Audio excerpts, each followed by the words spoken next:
بسم الله والصلاة والسلام على رسول الله وعلى آله وصحبه ومن والاه، ولا حول ولا قوة إلا بالله العلي العظيم. تحياتي واحترامي لكم جميعا محبي متابعي قناة كل العرب لتربية النحل على اليوتيوب، وأخواني وأصدقائي في جروب أسرار النحل على الواتساب.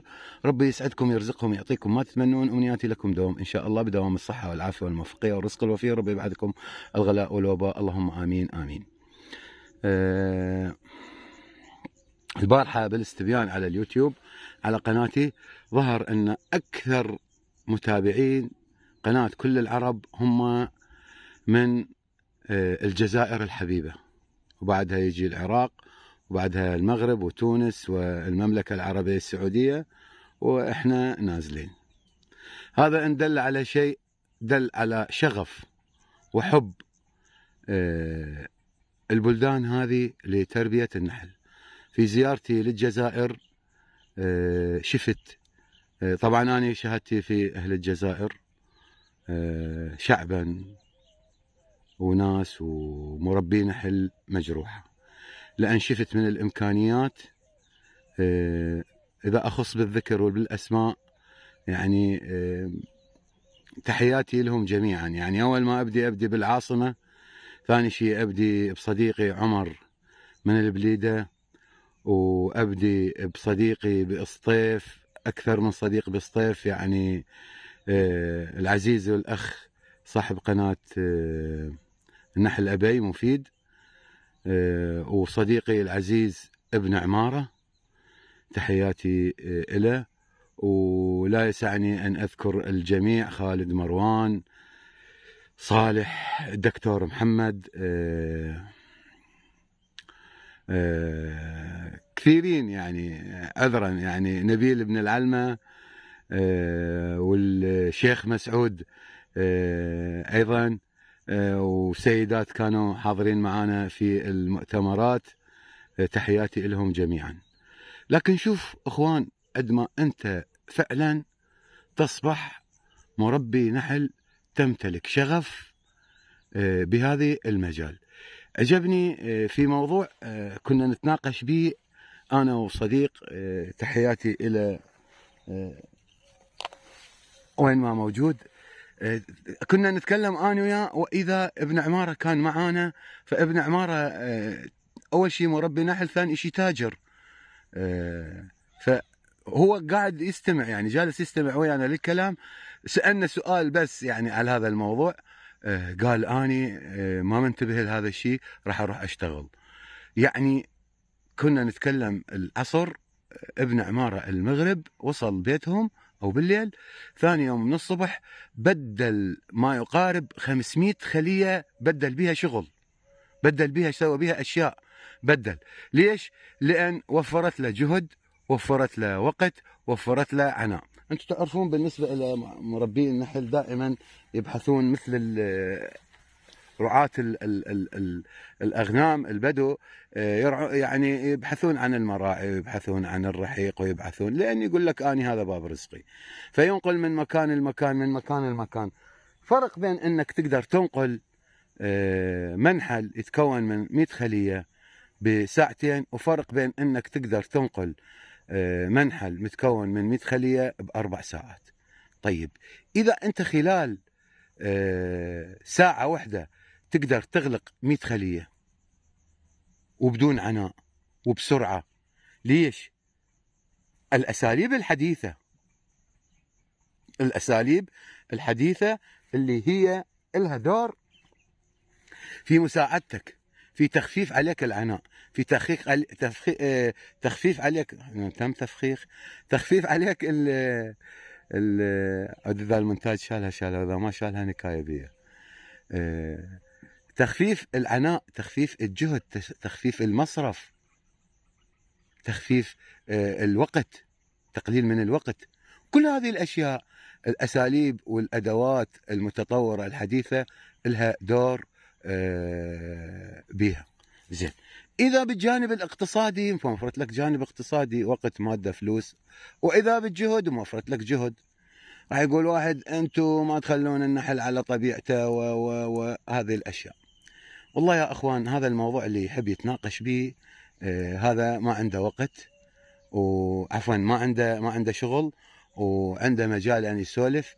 اني اشوف حالي اقسم بالله العظيم البارحه اني بالبيت اقول لهم اني بال 24 ساعه هاي احتاج 24 ساعه ثانيه ويا هاي ال 24 ساعه حتى اخلص شغلي بهاي ال 24 ساعه. مستحيل انت عندك نحل، ومستحيل انك تقدر تفارقه يوم او يومين بدون ما تفحص خلال هذه الايام. يعني اذا جيت اليوم اشتغلت باكر عندك غير شغل، وكل ما كان العدد اكبر كل ما كان التعب اكثر، وكل ما كانت المسافة أبعد كل ما كانت المعاناة أكثر، وممكن ما تقدر ترجع بنفس اليوم، ممكن تبات. وأنا أعرف ناس يباتون يومين وثلاثة وأربعة وعشرة يم النحل، ويرجع يم أهله يومين ثلاثة ويرجع هيك. فتربية النحل تحتاج إلى المتابعة، تحتاج إلى الأسلوب، تحتاج إلى التطوير من القدرات. المهم أسعدني جدا أني عندما أشوف الجزائر الحبيبة أكثر متابعين للقناة إلي، وأني عراقي أتشرف، وكلها بلاد العربي أوطاني. وإذا سمعني أبو أسامة صديقي تحياتي إله، راح يقول لي الكلمة اللي دائما يقول لي إياها. إيه. أما عن أخواتي وأصدقائي العراقيين، أنا أعرف أنه يتابعون الكثير من القنوات، إذا كانت من الخليج أو إذا كانت من المغرب العربي، أو إذا كانت كل واحد وقناعته وكل واحد وطبيعته.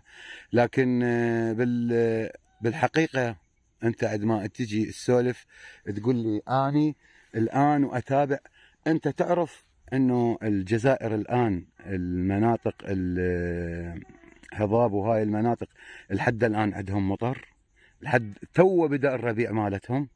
تعرف انه تو بدا الربيع، شلون تجي تطبق كلام او تصرفات النحل مالك على تصرفات النحل في المغرب؟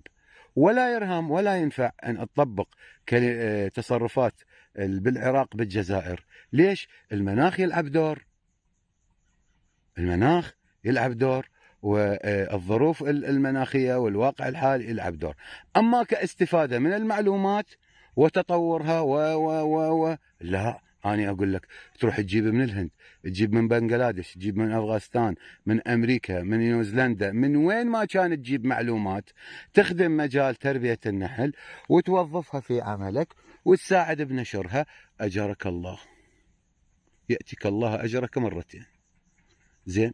فالشيء الحلو انه المعلومات والتواصل ونشر الثقافة والمعرفة. عند ما جلسنا مع صديقنا مهدي من تونس وتناقشنا بموضوع تربية النحل والطرق والأساليب، وجلست مع أخواني وأصدقائي في الجزائر، وجلست وشفت أخوان وأصدقاء من الأردن ومن سوريا، وتكلمنا. يعني تربية النحل فعلا عالم واسع كبير، يحتاج إلى أن تكون إنسان مدرك، تمتلك من المعلومات الكم الهائل، لأن كل خلية وإلها واقع حالها وإلها أسلوب العمل معها. ما يعني خلية ضعيفة، خلية قوية، خلية طابقين، خلية طابق، خلية بها حضنة، خلية مكذبة، خلية جامعة عسل، خلية مطردة. كل وحدة راح تشتغلها بصيغة وبأسلوب شكل، ماكو الكل تشتغلها بنفس الشيء. يعني أنت من تجي تدخل للمنحل ماكو نفس الشيء أنطي أطار وهذا، لا، راح تلقى اللي متفاوت وهذا راح يضيف عليك عاتق انك انت تعرف تتصرف مع الخلايا وشلون توازن. دائما الخلايا اللي بيها حبوب لقاح كثير اطلع من عندها وانطي اللي ما بيها، اللي بيها عسل كثير ادعم بها اللي ما عندها، اللي بيها حضنه كثيره ادعم اللي ما عندها. راح يقول واحد انا اريدها تكبر، مو راح تصير عندك الحضنه الكثيره، راح تصير مكتظه وتفكر بالتطريد، فتخلي موازنه وتعمل. بالعكس الفائده راح تعم عليك في كل المنحل مالك. ما راح يكون عندك نحل تعبان، ولا راح يكون عندك نحل ضعيف، راح يكون عندك النحل تقريبا متساوي في الأداء وفي العمل وفي القوة. فهذا الموضوع هو من المواضيع المهمة انك فعلا تطبق مناخ الكلام وتتصرف وتتعامل مع الخلايا مالتك على وفق المناخ مالتك وعلى وفق عملك ووفق يعني حشرا مع الناس عيد. شلون يتصرفون أهل بلادك أنت تتصرف. إضافة إلى هذا أنت حاب تمتلك معلومات تقدر تجدها على عند أشخاص كبيرين عزيزين ثقات عملهم جيد وما شاء الله عليهم. أتمنى من الله سبحانه وتعالى للجميع والجميع الوطن العربي بدون استثناء وللأحباب خاصة دوام الصحة والعافية والموفقية والرزق الوفير وسنة خير ما إلها الرزق والسعادة والفرحة والصحة والعافية لكم جميعا. ربي يحفظكم. السلام عليكم ورحمة الله وبركاته.